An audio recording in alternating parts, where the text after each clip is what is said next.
Welcome to This Week in West Hempstead, sponsored this week by Creative Corner. Here are your hosts, David and Norm. Take it away, gentlemen. Thank you, Dan. And hey, Norm, what's going on? What's good? A lot of stuff to get to. Yep. There's been crime, just keeps creeping up all over the place. And a couple of things happened over the weekend. Yeah, the police are on the lookout for two burglaries that took place. One of them was a man broke the front glass door of the Card Smart on Dogwood Avenue, and he made off with the lotto tickets, the cigarettes, the cash machine, the typical robbery that takes place. And that was only one of two on the weekend. The other one was Quick Value Deli on Franklin Avenue. There they broke the door. They didn't get much past that because I guess the victim scared them off. But we've got crime around us. We reported last week on the Mineola, and the week before other crime in a surrounding neighborhood. It's getting a little hairy. Huge issue. Continues both on the residential and certainly on the business side. If you do know any information about these recent robberies, you can call it into Crime Stoppers. Yeah, the Crime Stopper number is 1-800-244-TIPS. So, Norm, let's shift our attention to dogs. We all love dogs, and we certainly love our Memphis, who's sleeping off somewhere, hopefully off camera. There's a dog that's being adopted right now. If you go to the screen, actually, they're looking for somebody to adopt or to foster Milo. Milo, yeah. Yeah, Milo's a terrier mix, and if you go to our website, you can see a picture of him. He's a cutie. They're looking for $25, which covers all the fees required. I think they even vaccinate for you, and it's worth doing. And if you don't like Milo, there are plenty of dogs too, and cats, right? I think they take Dave, cats we have too. some other pictures up there. Yeah, on the other we page, do. I think. And outside of Milo, who's really incredible, if you go to the animal shelter at hempstead.newyork.gov. Yeah, I think, yeah. And you can see right up now they got a whole lot of cats, and if you scroll down even further, you'll see dogs. They got a lot of animals who are looking to be adopted, and they're looking for love for a family, and go help them out. Yeah, and if you want to contact them directly, 516-785-5220. You can ask them all the questions you want. So look out for Milo if you can, or any of the other animals. Absolutely. And, we put up our new poll question up on westhempsteadecho.com. Just a quick check on it. And again, the question is what immediate action could be taken on Woodfield Avenue to reduce traffic speeds and accidents. And right now, the number one item is to add more traffic lights with crosswalks. So almost 40% of the people who voted for that. Seems like a no-brainer, just given the fact that there's just like one traffic light on, the Avenue of Death. So it's probably time for us to send in another request for information on the Freedom of Information on the survey that they're doing on the traffic counts. When was that meeting? Do you guys remember? When did we actually? Months ago. I mean, it's November, something like that. I mean, we're 3 or 4 months in. Nobody's done anything yet. I don't know if they've done nothing, but they certainly haven't reported on it, and they probably won't do that for another 3 months, knowing them. Yeah, there's just a lot going on, and this month is Black History Month, and I did have a picture of Martin Luther King, who visited the Island Garden, and I believe it was in 1965, to give a speech. And, it was pretty amazing. And he spoke all over New York and Long Island throughout the 60s, and unfortunately up until his death in 1968. And Norm, you were part of... Yeah, I was lucky to be one of the few people I know that marched with Martin Luther King.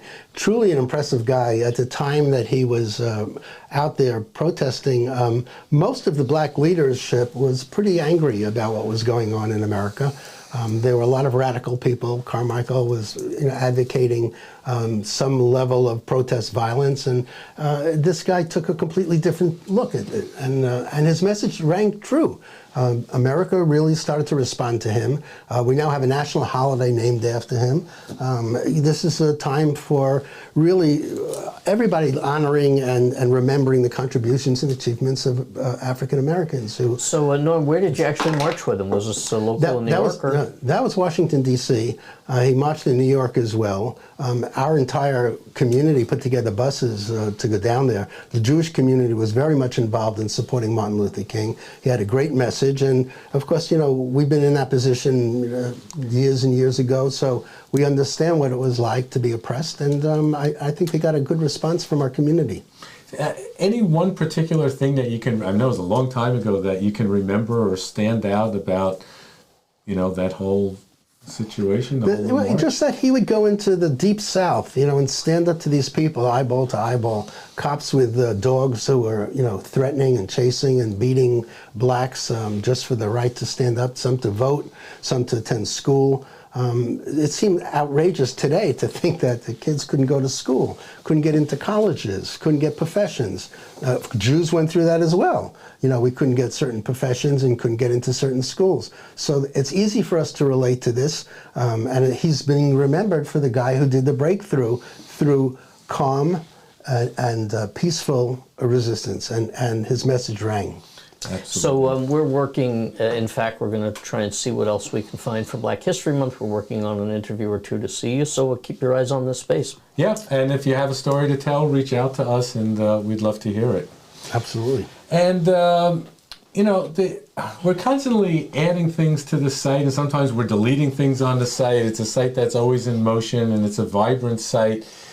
We used to have traffic cameras throughout the site. None of them within West Hempstead themselves. They were on Peninsula Boulevard and they were on Old Country Road. But we're now going to be working with a new provider that's actually, we're going to be able to get the cameras that are out there on the Southern State by exit 17 and there's exit 18. I think there's also another camera on Front Street. So it's going to be another week or so till we get that up on the site, but it's going to be really exciting because you come to the site and boom, you get a quick, kind of snapshot of what's going on. Yeah, I want to watch the trailer trucks running into exit 18 overpass. That's like a monthly thing for us. Yeah, I think just having a camera on that, you can, That's show business right there. Yeah, it is entertaining, unfortunately. So we are looking, though, for other ideas. If there's other things you want to see on the site, please do reach out to us. You can use the email addresses, let us know on Facebook, but we're always looking to improve and tell us what you want to see. Right. And speaking of things that are on the site, if you do go to the events, which are brought in every day automatically onto the site, you can find out what's going on tonight. You can find out what's going on this weekend. So, for example, a quick look, and this is just sort of random, going on at... Looks like some Valentine's Day things, got a lot of things going on at the library. Yeah. This Sunday at the West Hempstead Public Library at 12 to 12:30, and then again up until 2:30. You have the Tech Tutor Teen Volunteers. Not exactly sure what that is, but if you need additional help, there's Tech Help at the library on Sunday as well. Any idea what this Tech Help is all about? No clue. And there's a lot of stuff going on at the Malvern Library. Is starting next Monday with Tot Time at 10 a.m. And there's it's like some tax assistance at AARP. So a lot of things going on, and you can always come to our site, get cameras, vote, find out the latest stories, see the latest videos, check it all out. We got it all. Well, WestHempsteadEcho.com. And, speaking of having it all, we should just kind of tease the audience about what's going on with this pizza contest coming up real quickly. Major study. We're going to bring in pizza from 4 or 5 different pizza stores in the neighborhood. We're going to have a contest. Hopefully, we're going to house it at Creative Corner. We're going to have the staff at Creative Corner test out the different pies, and we're going to find out who makes the best pizza in West Hempstead. Yeah, who makes the best pizza? We're going to find that out. I think it's Brooklyn. Sorry, I always thought that you just get the best pizza in Brooklyn. I think that wraps it up for today. I think that does wrap it up. Thank you, Dan. Thank you, Norm. And join us next week for This Week in West Hempstead. And have a fantastic week. Take care. Thanks for watching, everybody. As always, if you'd like to sponsor this or other programs, please reach out to us at sales@westhempsteadecho.com.